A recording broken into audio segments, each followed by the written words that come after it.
Noong 1300 BC, isang pagpupulong ang nagaganap upang pag-usapan ang paparating na pagsalakay. Hiniling ng Pharaoh sa High Priestess na gamitin ang kanyang kapangyarihan sa paghula upang makita nila ang hinaharap at ang priestess ay pumatay ng isang pato para sa isang ritual upang gamitin ang mga laman loob nito. Ang resulta ng paghula ay nagsasabi na ang isang tao ay maliligtas sa digmaan at magiging pinuno ito.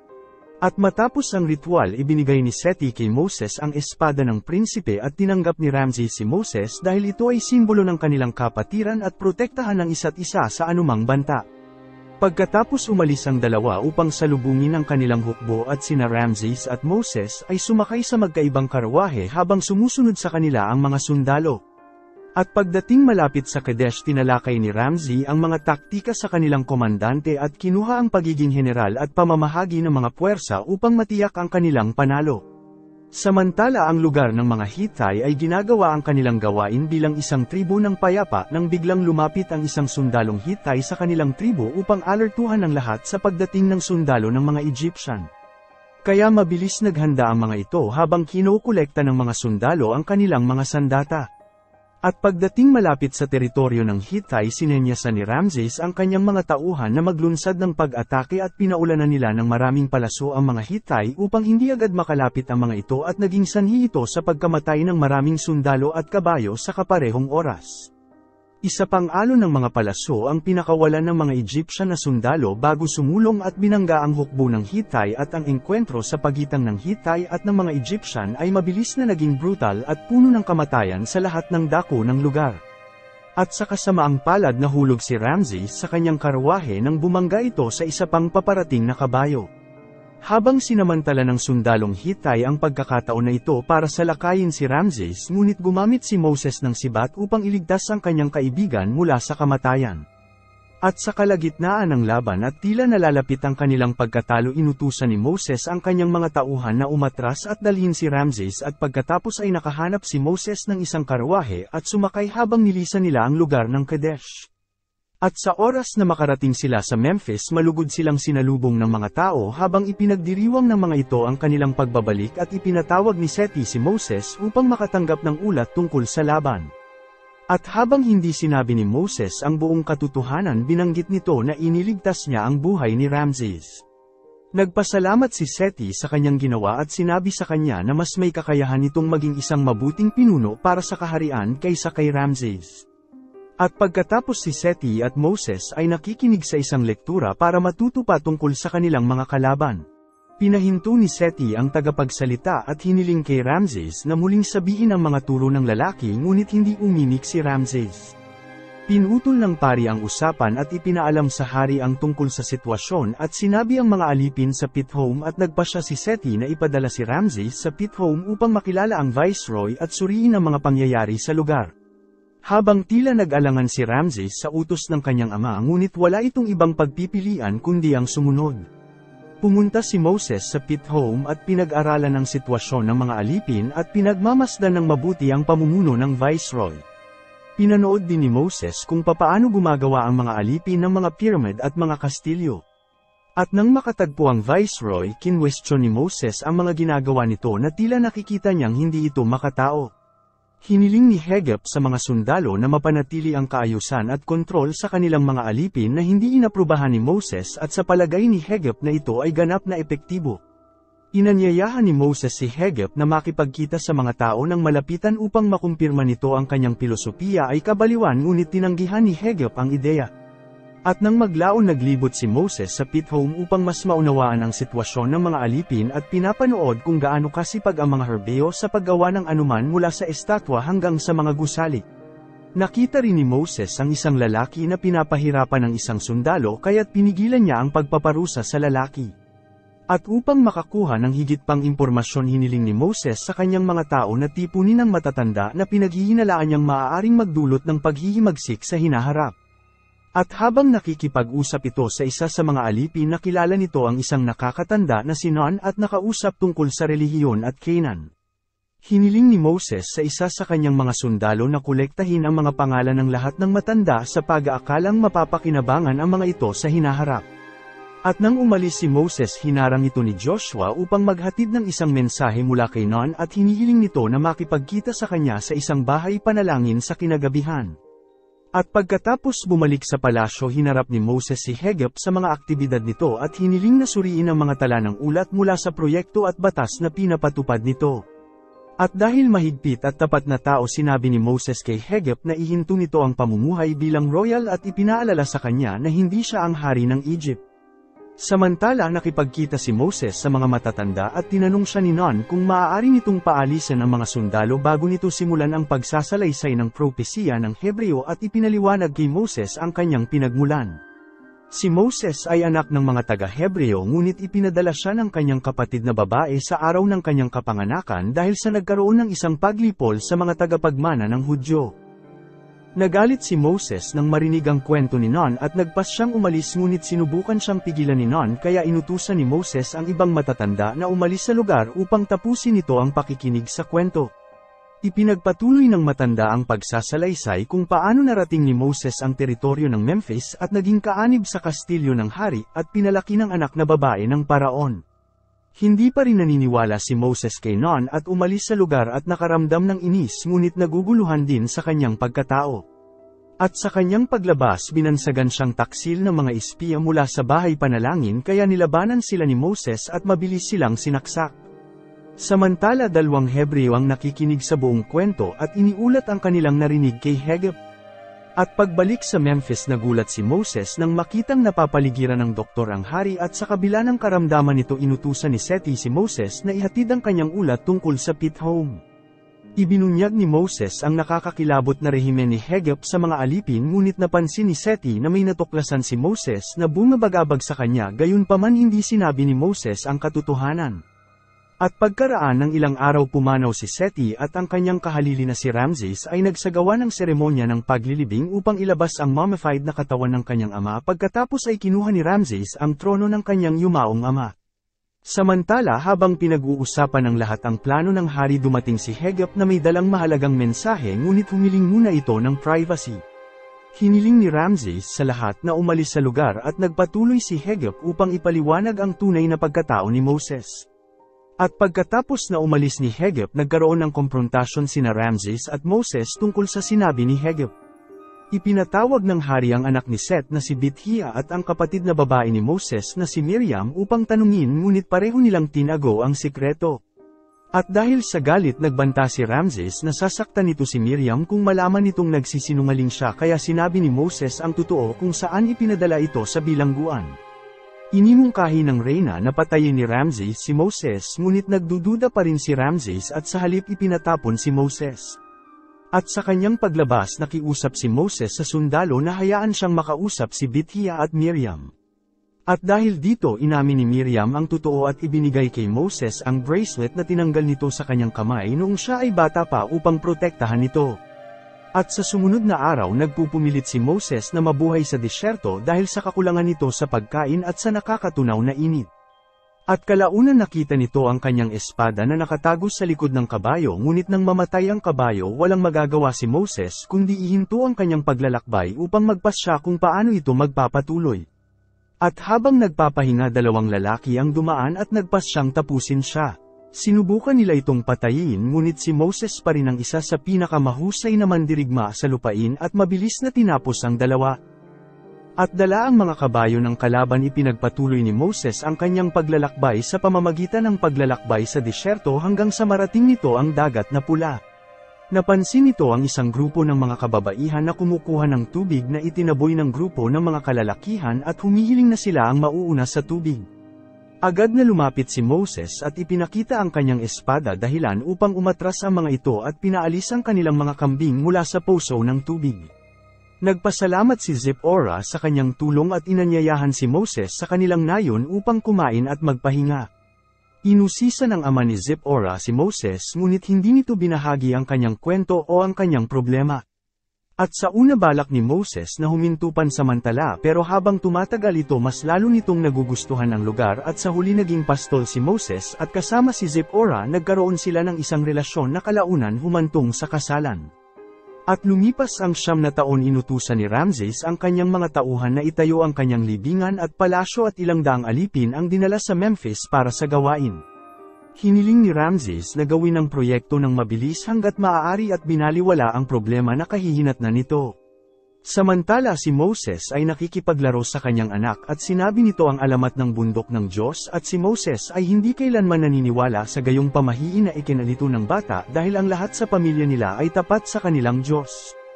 At nang maglaon sinabi ni Gershom kay Zipporah ang tungkol sa mga sinabi ng kanyang ama dahilan upang harapin ito si Moses upang talakayin ang edukasyon ng kanilang anak habang lumabas ito kasama ang mga tupa. Masama ang panahon ngunit sinundan pa rin ni Moses ang mga tupa kahit na mahirap umakyat at delikado.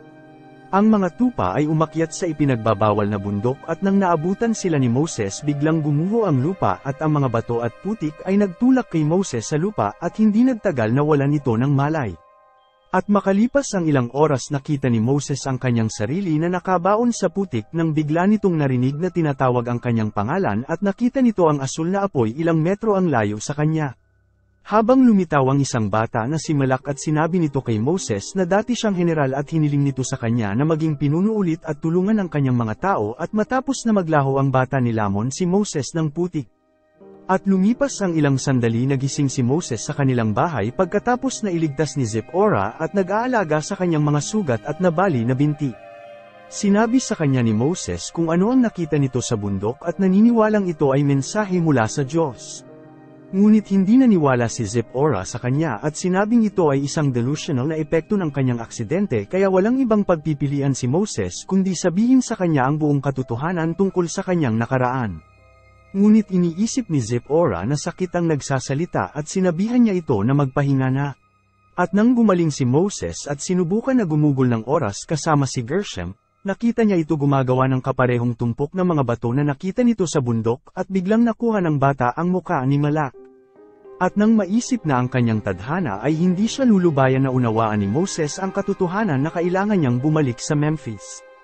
At matapos na ihanda ang kanyang kabayo at espada hiniling ni Moses ang pahintulot sa kanyang mag-ina ngunit pareho silang nagalit sa kanyang desisyon at pakiramdam na iiwanan sila.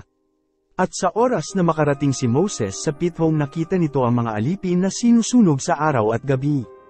At mabilis nitong hinanap ang bahay dasalan at nakita nito si Nun at isang grupo ng mga tao na tila mga kadugo niya kasama ang kapatid nito. Samantala nagising si Ramses sa kalagitnaan ng gabi na hindi mapakali. Tinignan nito ang kanyang asawa at anak bago pumunta sa kabayo kung saan tinambangan siya ni Moses at hiniling sa kanya na palayain ang mga alipin o magkakaroon ito ng problema at sinabing pinadala siya ng Diyos bago tuluyang umalis. At sa sumunod na umaga ibinalita ni Ramses na si Moses ay nawala na sa kanyang sarili at inutusan ang kanyang mga tauhan na tapusin ito pati na ang kanyang pamilya. Hindi sinabi ni Moses na balak nitong kunin ang trono ngunit pakiramdam ni Ramses na nanganganib siya dahil sa propesiya. Isang hukbo ng mga sundalong Egyptian ang nagtungo sa pithome upang hanapin si Moses ngunit ang lahat ay prinoprotektahan siya at hindi nila sinasabi sa mga sundalo kung nasaan ito. Samantala si Moses at ang kanyang pamilya ay nagtago sa ilalim ng lupa upang manatiling ligtas. At dahil dito pinili ni Ramses patayin ang ilang Hebreo hanggang sa ipakita ni Moses ang kanyang sarili. Ang hakbang na ito ay sa wakas na kumbinsi ang mga alipin na sumali sa hukbo na lalaban kay Ramses at sa kanyang mga sundalo. At araw-araw ang mga alipin ay nagsisikap na gumawa ng mga sandata at naghahanda sa pakikipaglaban ngunit kailangan din nilang panoorin kung paano dumadami ang mga pamilyang pinapatay. Tinuruan ni Moses ang lahat sa pakikipaglaban at paggamit ng palasyo at mga diskarte sa labanan upang maging handa sila sa anumang maaaring ibato ni Ramses sa kanila. Ang kanilang unang hakbang ay alisin ang mga mapagkukunan ng Egypt kung saan nagawa nila sa pamamagitan ng pagbuhos ng langis sa lugar upang magtakda ng isang panununog. At habang nasusunog ang bahagi ng lungsod sinamantala ng mga Hebreo ang pagkakataon sa lakayin ang mga Egyptian at sinunog ang kanilang mga bangka. At sa kasamaang palad gumanti si Ramses sa pamamagitan ng pagpapadala sa kanyang mga sundalo upang sunugin ang tahanan ng mga alipin.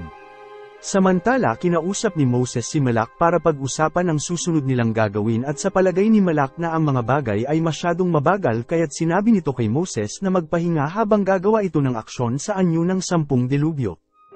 At sa lalong madaling panahon ang kalikasan ay lumaban sa Egypt at inatake ng mga buwaya ang bangka ng mga Egyptian at ang ilog ng Nile ay naging ganap na pula dahil sa dugo na pumatay sa mga isda at halaman. Ang ikalawang salot ay binubuo ng ilang libong palaka na biglang sumakop sa lungsod lalo na ang palasyo ng hari. Ang pangatlo ay ang pagsalakay ng mga kuto na nagdulot ng masasamang amoy at nagpaparumi sa lahat pati sa kanilang mga pagkain. Ang ikaapat na salot ay pinuno ang lungsod ng mga langaw na nagdala ng mga sakit sa balat ng mga mamayanan at nagsimulang makaapekto din kay Ramses at pumatay sa mga pananim. Ang mga Hebreo ay nagpadala ng mensahe kay Ramses at sinabing kailangan niya silang palayain o mas lalala ang delubyo. Gayunpaman mas lalo itong ikinagalit ni Ramses at lalo nitong pinagtrabaho ang mga alipin. Sinubukan ni Moses na makipag-usap sa Diyos at iniisip kung sino talaga ang pinaparusahan at sinaalang-alang na ang mga alipin ay nagdurusa rin. Ang sumunod na salot ay isang sakit sa mga alagang hayop na nagsimulang pumatay sa malalaking hayop tulad ng baka na nagbibigay ng gatas at mga maharlikang kabayo. Ang gutom ay naging isang napakalubhang problema ngunit patuloy na pinapatay ni Ramses ang mga Hebreo bilang parusa sa kanila at ang isa pang salot ay ang paglitaw ng mga pigsa sa balat ng lahat. Ang ikapitong salot ay isang bagyo ng granizo na nagdadala ng isa pang bagyo sa lugar. Si Moses ay nakaramdam ng pagkabigo sa Diyos at sa kanyang mga aksyon ngunit si Malak ay malayong nawala. Ang ikawalong salot ay nagpadala ng isang bungkus ng mga balang na tumakip sa buong lungsod at sinira ang natitirang mga pananim. Habang binalaan si Ramses ng tagapayo na nagugutom na ang mga tao ngunit tumanggi si Ramses na ibahagi ang kanyang pag-aari. Sinubukan ng mga tao na pumasok sa loob ng kastilyo upang magnakaw ng mga pagkain ngunit pinadala ni Ramses ang kanyang mga sundalo upang patayin sila sa isang nakakakilabot na massacre. Ang mga loyalista ni Ramses ay nagsimula ng tumalikod sa kanya at umalis sa kastilyo at pagkatapos isang kidlat ang tumama sa lungsod at iniwan ito sa kadiliman na siyang ikasyam na salot. At desperado pumunta si Ramses upang manalangin sa sarili nitong Diyos at hinamon ang Diyos ni Moses at nagbanta na papatayin nito ang bawat batang Hebreo. Samantala, nakipagkita si Moses kay Malak at hiniling nito na itigil ang lahat dahil ang mga Hebreo ay labis na naghihirap din. Tumanggi si Malak dahil karapat-dapat na parusahan ang mga hari na nag-iisip sa kanilang mga sarili bilang Diyos. Pagkatapos ay sinabi ni Malak kay Moses ang tungkol sa banta ni Ramses at ibinahagi ang kanyang ideya para sa ikasampung salot na lubos na kinasuklaman ni Moses. Nang tuluyan na mawala ang salot ng kadiliman pumunta si Moses sa palasyo ni Ramses upang ipaalam sa kanya na kung hindi niya hahayaang umalis ang mga alipin bago ang paglubog ng araw isang nakakakilabot na bagay ang mangyayari sa kanyang anak.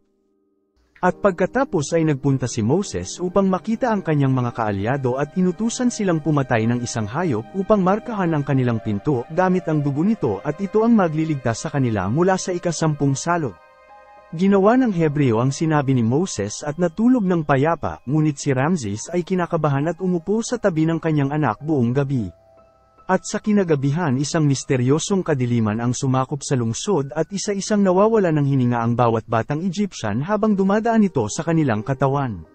Sinuri ni Ramses ang kanyang anak at nalungkot nang makita na wala na itong buhay. At sa sumunod na umaga si Ramses at ang kanyang mga sundalo ay nagpunta kay Moses upang ipakita ang kanyang patay na anak at tinawag si Moses na isang mamamatay tao. Gayunpaman ipinaalam sa kanya ni Moses na walang batang Hebreo ang namatay at nagpapatunay na siya ay nasa panig ng tamang Diyos. Isang galit na Ramses ang tumanggi na tanggapin ito at pinalayas ang lahat ng Hebreo sa Egypt. At habang umaalis ang mga Hebreo sa lugar at pagiging alipin si Ramses at ang kanyang asawa ay nagpaalam sa kanilang anak. Ang kalungkutan nito ay nagtulak sa kanya na sundan ang mga Hebreo at patayin silang lahat upang makapaghiganti. Samantala ginabayan ni Moses ang mga Hebreo sa disyerto patungo sa dagat na pula. Pagod na ang mga tao ngunit pinilit sila ni Moses na maglakad dahil hindi sila magiging ligtas hanggang hindi sila nakakatawid ng dagat. At nang marinig nila na paparating si Ramses kasama ang mga sundalo pinili ni Moses na dumaan sa kabundukan upang pigilan ang mga karo sa mabilis na pagsunod sa kanila. Samantala nakakita sila ng sanggang daan at humiling ng tulong si Moses kay Malak ngunit hindi na sinasagot ni Malak ang kanyang mga panalangin. At dahil sa pagkabigo pinili ni Moses kung ano ang sa tingin nitong tama at kalaunan ay narating ng mga Hebreo ang pulang dagat at tumanggi si Moses na tanggapin na siya ay mali kaya sinabi nito sa mga tao ito ay isang pahinga lamang. Gayunpaman sinabi ni Moses sa Diyos na nabigo niya ang lahat at itinapon ang kanyang espada sa dagat. At sa kinaumagahan nakita ng mga Hebreo ang maraming ibon na lumilipad at ang espada ay lumulutang sa ibabaw. Nang kinuha ito ni Moses kakaibang kumilos ang tubig at napagtanto ni Moses na ito ang tamang sandali upang tumawid. Ang mga tao ay labis na natatakot ngunit kinumbinsi sila ni Moses na maniwala sa pamamagitan ng isang taos-pusong pananalita. Habang ang tubig ay gumagalaw upang makadaan ang mga Hebreo inutusan ni Ramses ang kanyang mga tauhan na magmadali dahilan upang ang marami sa kanila ay mahulog sa daan. Ang pagguho ng lupa ay pumatay din sa maraming sundalo kaya pinayagan ni Ramses na bumalik ang kalahati ng kanyang hukbo. Nagawang makatawid ng mga Hebreo sa dagat kaya sa pagdating ni Ramses at ng kanyang mga sundalo bumalik ang tubig sa kanilang orihinal na pwesto. Tumakas ang mga tauhan ni Ramses ngunit marami pa rin sa kanila ang nalunod sa malaking alon. Si Ramses lamang ang nanatili at bumalik si Moses upang harapin siya ngunit bago sila makapagsagupa pareho silang kinuha ng dagat at ang iba pa sa mga sundalo ng Egypt. At lumipas ang ilang sandali si Moses at Ramses ay lumitaw sa magkaibang baybayin at habang nakikipag-usap si Moses sa mga tao. Natagpuan ni Ramses ang kanyang hukbo na patay at napagtanto na hindi na siya makapangyarihan. At lumipas ang araw pinatnubayan ni Moses ang mga Hebreo sa kanyang tahanan at nakipag-isa muli kay Gershom at Zipporah na malugod siyang tinanggap. Habang naninirahan ang mga Hebreo pumunta si Moses sa bundok Sinai at nakipag-usap kay Malak at sinabi na ang kanyang 10 utos ay magsisilbing batas ng kanyang mga tao. Salamat sa panunood. Kung nagustuhan mo ito huwag kakalimutan mag-like at subscribe para sa mga susunod pa nating movie recap.